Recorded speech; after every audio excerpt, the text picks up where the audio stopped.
Hi ಕ್ರೀಡಾ ಪ್ರೇಮಿಗಳೇ, ಪಕ್ಕಾ ಸ್ಪೋರ್ಟ್ಸ್ಗೆ ಸ್ವಾಗತ.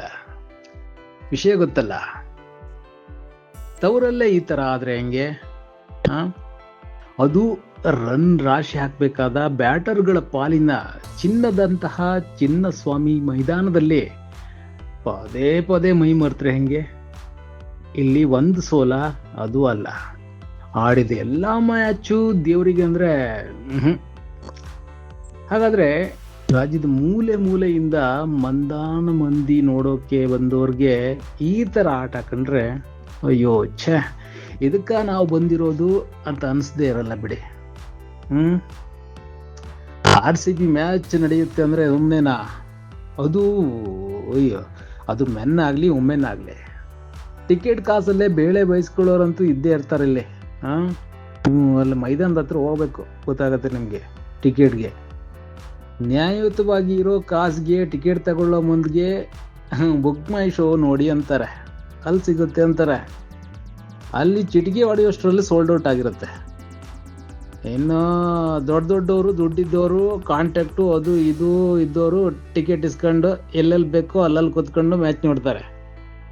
ಆದರೆ ಒಂದೇ ಒಂದ್ಸಲ ಮ್ಯಾಚನ್ನು ಲೈವ್ ಆಗಿ ನೋಡ್ತಾ ಕಣ್ಣು ತೆರ್ಕೊಂಡು ನೆಚ್ಚಿನ ಕ್ರಿಕೆಟಿಗರನ್ನ ಕಣ್ ತುಂಬಿಕೊಳ್ಳೋ ಆಸೆ ಕನಸು ಇದ್ದವರಿಗೆ ಮೈದಾನದ ಎದುರು ಚೆಂಬೆಗತಿ. ಯಾಕಂದ್ರೆ ಅಲ್ಲಿ ಟಿಕೆಟು ಅಷ್ಟು ಕಷ್ಟ ಇದೆ.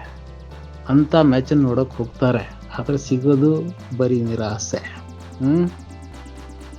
ಸರಿ ಬಿಡಿ, ಈ ಸಲನು ಹೋದ ಸಲ ಥರ ಧೂಳಿಂದ ಎದ್ದು ಬಂದು ಮೇಲ್ ಬಂದೇ ಬರ್ತಾರೆ ಅಂತಾನೆ RCB ಫ್ಯಾನ್ಸು ಗುಟ್ಟಕ್ಕೂ ಆಸೆ ಇಟ್ಕೊಂಡಿದ್ದಾರೆ.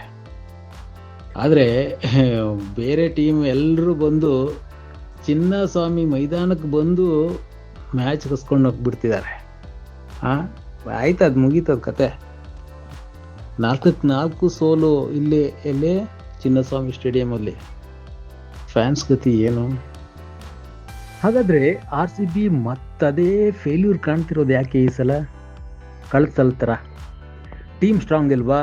ಇದೆ, ಸಿಡಿದ್ರೆ ಆಟಮ್ ಬಾಂಬ್ ಥರ ಇದೆ. ಆದರೆ ಸೌಂಡ್ಗೆ ಕಿಡಿ ಹಚ್ಚಿ ಸಿಡಿಸೋ ದಮ್ಮು ಕಾಣ್ತಿಲ್ಲ. ಅಂದಂಗೆ ಇದು ಒಬ್ರು ಇಬ್ಬರು ಆಟ ಅಲ್ಲ ರೀ ಕ್ರಿಕೆಟ್ ಅನ್ನೋದು ಗ್ರೌಂಡ್ಗೆ ಇಳಿದ್ರೆ ಮೈಂಡ್ ಗೇಮು ಹೌದು. ಆದರೆ ಇಳಿಯೋ ಮುನ್ನ ಇಡೀ ಟೀಮನ್ನು ಹುರಿಗೊಳಿಸ್ಬೇಕು. ಕ್ಯಾಪ್ಟನ್ ಆದವರು, ಕೋಚ್ ಆದವರು ಮುಂಚೂಣಿಯಲ್ಲಿರಬೇಕು. ಆಲ್ರೌಂಡರ್ಗಳನ್ನು ಕರೆಕ್ಟಾಗಿ ಬಳಸ್ಕೋಬೇಕು, ಹೌದಲ್ವಾ? ನೀವು ಅಬ್ಸರ್ವ್ ಮಾಡಿ, ಡೆಲ್ಲಿ ಜೊನಾಸೇನ್ ಇದ್ದಾಳಲ್ಲ, ಜೊನಾಸೇನ್ ಓರ್ವ ಬೌಲಿಂಗ್ ಆಲ್ರೌಂಡ್ರು. ಡೆಲ್ಲಿ ಪರ ಆಕೆ ಆಡ್ತಿರೋ ಕ್ರಮಾಂಕ ಯಾವ್ದು ಹೇಳಿ? 1 ಡೌನ್ ಕಳಿಸಿದ್ದಾರೆ ಅವ್ರನ್ನ. ಆದರೆ ಆಕೆಯನ್ನು ಹೇಗೆ ಬಳಸ್ಕೊಳ್ತಿದ್ದಾರೆ ನೋಡಿ. ರನ್ ರೇಟ್ ಚೆನ್ನಾಗಿರಲಿ ಅಂತ ಜಮೈಮಾ ರಾಡ್ರಿಗಸ್ಗಿಂತ ಮೊದಲೇ ಕಳಿಸಿದ್ದಾರೆ ಅವರು. ಆಕೆಯು ದುಡ್ಕೋದಿಲ್ಲ, ಸಿಕ್ಕ ಅವಕಾಶನ ಚೆನ್ನಾಗಿ ಬಳಸ್ಕೊಳ್ತಾರೆ. ಇದೇ ಥರ RCBಯಲ್ಲಿ ರಿಚಾ ಘೋಷ್ಗೂ ಮೇಲ್ಪಂಕ್ತಿಯಲ್ಲಿ ಆಡಿಸ್ಬೋದಲ್ಲ. ಸ್ಟ್ರೈಕ್ ರೊಟೇಟ್ ಮಾಡ್ತಾ ದೊಡ್ಡ ಸ್ಕೋರ್ ಮಾಡೋಕ್ಕೆ ಅವಕಾಶ ಇತ್ತಲ್ಲ, ಮಾಡಲ್ಲ. ಅಥವಾ ಬೇರೆಯವ್ರಿಗಾದ್ರೂ ಅವಕಾಶ ಕೊಡ್ಬೋದಿತ್ತಲ್ಲ, ಮಾಡಲ್ಲ. ಒಂದು ತಿಳ್ಕೊಬೇಕು, ಏನಂದರೆ ಎದುರಾಳಿ ತಂಡ ಸ್ಪಿನ್ನರ್ಗಳನ್ನು ನೆಚ್ಕೊಂಡಿದೆ ಅಂದರೆ ಅದಕ್ಕೆ ಸರಿಯಾಗಿ ಆಟಗಾರ್ತಿಯರನ್ನು, ಅಂದರೆ RCB ಆಟಗಾರ್ತಿಯರನ್ನು ಮೇಲೂ ಕೆಳಗೆ ಮಾಡೋದ್ರಲ್ಲಿ ತಪ್ಪಿಲ್ಲ. ತಪ್ಪೇನು? ಅದಕ್ಕೆ ಸೂಪರ್ ಓವರ್ನಲ್ಲೇ ಉತ್ತರ ಸಿಕ್ತಲ್ಲ ಅವತ್ತು.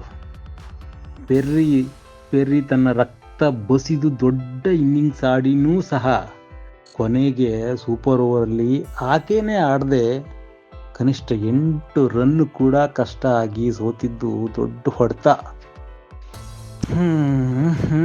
ಈಗ ಚಿನ್ನಸ್ವಾಮಿಯಲ್ಲಿ RCB ಸಿಂಹಿಣಿಯರ ಆಟ 4-4 ಖತಮ್, ಟಾಟಾ ಬಾಯ್ ಆಗಿದೆ. ಹೀಗಾಗಿ ಕಳೆದ ಸಲ ಥರ ತಿರುಗಿ ಬೀಳ್ತಾರೋ ಗೊತ್ತಿಲ್ಲ, ಇನ್ನೂ ಅವಕಾಶ ಇದೆ ರೀ. ಚೇಸಿಂಗ್ಗೆ ಜಯ ಅಂತಿದೆ ಎಲ್ಲ ಟೀಮ್ಗಳು ಸಹ. ಹೀಗಾಗಿ ಎದುರಾಳಿ ತಂಡಗಳ ಸಕ್ಸಸ್ಸು ಅರಿಯಲು ಕೋಚೇ ಯಾಮಾರ್ತಿದ್ದಾರೋ ಅಥವಾ ಭಾರತ ಪರ ಆಡುವಾಗ ಮಿಂಚಿರುವ ಮಂದನ WPನಲ್ಲಿ ಮತ್ತೆ ಮಂದ ಆಗ್ತಿರೋದು ಅಚ್ಚರಿನೇ ಸರಿ. ನೋಡ್ತಾ ಇರಿ ಪಕ್ಕಾ ಸ್ಪೋರ್ಟ್ಸ್.